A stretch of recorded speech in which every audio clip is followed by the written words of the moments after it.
السلام علیکم ورحمۃ اللہ وبرکاتہ۔ الحمدللہ رب العالمین والصلاة والسلام علی اشرف الانبیاء والمرسلین، اما بعد، اعوذ باللہ السمیع العلیم من الشیطان الرجیم۔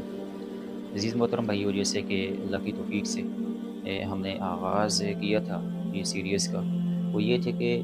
وہ اعمال جن کے کرنے سے اللہ رب العزت ہمیں قیام اللیل اور روزوں کے برابر اجر و ثواب عطا کرتا ہے، تو اس کے متعلق ہم نے چند احادیث آپ بھائیوں تک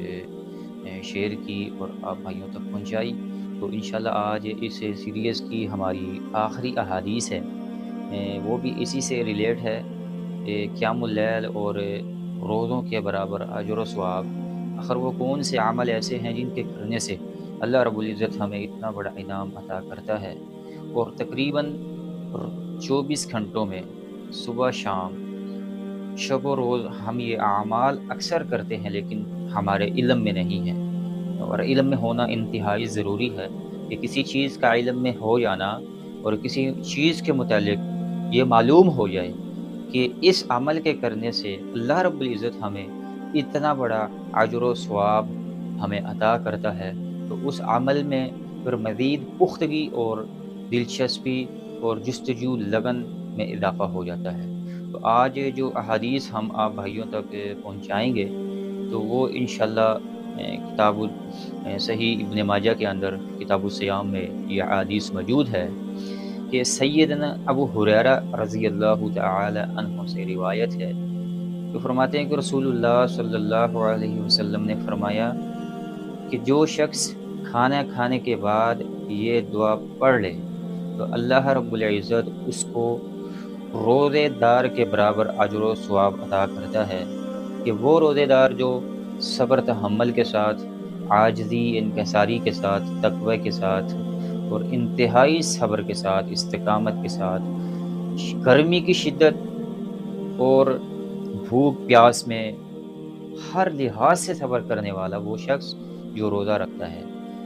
اور اس کے برابر اللہ رب العزت اس کو اجر و ثواب عطا کرتا ہے۔ کہ یہ ایک مختصر سی احادیث اور چند کلمات اور مختصر سی ایک چھوٹی سی آیت پر یہ ایک مبنی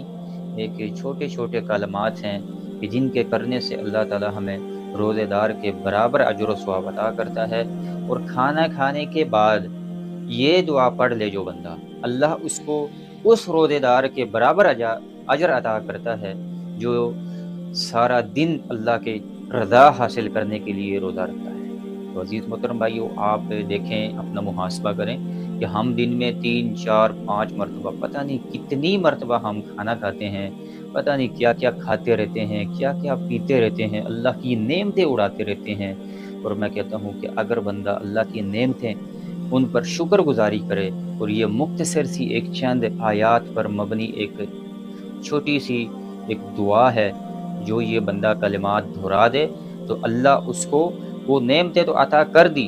وہ کھانا بھی کھا لیا، وہ لذتیں بھی حاصل کر لی، لیکن ان نعمتوں کے ساتھ، اس کھانے پینے کے ساتھ، ان لذتوں کے ساتھ اللہ تعالیٰ اس بندے کو یہ اجر و ثواب بھی عطا کر دیتا ہے کہ اگر یہ دعا پڑھ لے، الحمدللہ الذی اطعمنی ھذا ورزقنی من غیر حول منی ولا قوہ۔ یہ کتنی بڑی یہ دعا ہے، مختصر سی دعا ہے، انتہائی چند جملوں پر یہ دعا ہے۔ اگر کھانا کھانے کے بعد بندہ یہ پڑھ لیتا ہے تو اللہ رب العزت اس کو روزے دار کے برابر اجر و ثواب عطا کر دیتا ہے۔ دعا کیا ہے؟ الحمدللہ الذی، کہ ہر قسم کی تعریف اللہ رب العزت کے لیے خاص، جس نے مجھے یہ کھانا کھلایا اور میری کسی بھی کوشش اور طاقت کے بغیر مجھے یہ کھانا عطا کیا۔ تو عزیز محترم بھائیو، ہمیں اپنے ان چھوٹے چھوٹے اعمال پر توجہ دینی چاہیے، اپنا محاسبہ کرنا چاہیے کہ اللہ نے ایک تو اس بدلے میں مجھے کھانا عطا کیا، اپنی نعمت کو عطا کیا، اور اس کے بدلے میں اللہ نے مجھے یہ ایک اور انعام عطا کیا کہ مجھے روزے دار کے برابر اجر و ثواب عطا کر دیا۔ وہ روزے دار جس کے متعلق اللہ رب العزت نے یہ خود فرمایا کہ روزے دار کو اس کے روزے کا اجر میں خود دوں گا۔ سبحان اللہ، ہر عمل کا ایک اجر بتلا دیا، لیکن روزے کا، اس روزے کے عمل کا اللہ رب العزت نے جو اجر وہ بتلایا نہیں۔ یہ ایک خوشخبری سنا دی کہ اس روزے دار کو روز قیامت انشاءاللہ اللہ کی توفیق سے وہ بندہ مستحق ہوگا کہ وہ اپنے رب سے اپنے اس روزے کا اجر حاصل کر سکے گا۔ تو عزیز محترم بھائیوں، ہمیں کوشش کرنی چاہیے کہ ان چھوٹے چھوٹے اعمال پر پختگی اور ہمیشگی اختیار کرنی چاہیے، اور اپنے ذہن و نشین میں اس بات کو رکھنا چاہیے، اور یہ احادیث آپ بھائیوں تک پہنچانے کی، سنانے کی جو دراصل وجہ یہ ہے کہ یاد دہانی۔ الحمدللہ معاشرے میں اہل علم بھی موجود ہیں، ماشاءاللہ ہر بھائی کے علم میں یہ باتیں موجود ہوتی ہیں، لیکن ذہن سے نکل جاتی ہیں مصروفیات کی وجہ سے اور کام کاج کی وجہ سے۔ انسان ہے، غلطی کمی کوتاہی ہو جاتی ہے، لیکن بار بار یہ احادیث آپ تک پہنچانا، سنانا،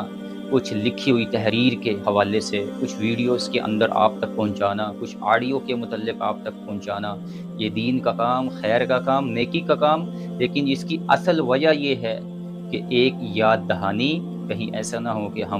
جو ہم نے دین کو سنا ہے، پڑھا ہے، لکھا ہے، ہم اس کو بھول جائیں، ایسا نہ ہو کہ ہم اعمال کے اندر بہت پیچھے رہ جائیں۔ تو عزیز محترم بھائیوں، یہ چھوٹی سی ایک احادیث ہے سیدنا ابو ہریرہ سے روایت، اور رسول اللہ صلی اللہ علیہ وسلم نے فرمایا کہ بندہ اس دعا کو پڑھ کر اس روزے دار کے اجر کے برابر اللہ رب العزت اس کو اجر دے گا، جو صبر، تقوی، پرہیزگاری کے ساتھ اللہ کی رضا حاصل کرنے کے لیے سارا دن گرمی کی شدت، بھوک پیاس سے روزہ رکھتا ہے۔ جتنا اجر اللہ اس روزے دار کو عطا کرے گا، اتنا ہی اجر اللہ اس کو عطا کرے گا جو بندہ کھانا کھانے کے بعد یہ دعا پڑھ لیتا ہے، الحمدللہ الذی اطعمنی ھذا ورزقنی من غیر حول منی ولا قوہ۔ تو اللہ تعالیٰ سے دعا ہے کہ جو کچھ سنایا ہے اللہ اس پر عمل کرنے کی توفیق عطا فرمائے۔ وما علینا الا البلاغ المبین۔ والسلام علیکم ورحمۃ اللہ۔ خیر کی بات آگے شیئر کیجیے اور اپنے لیے صدقہ جاریہ بنائیے۔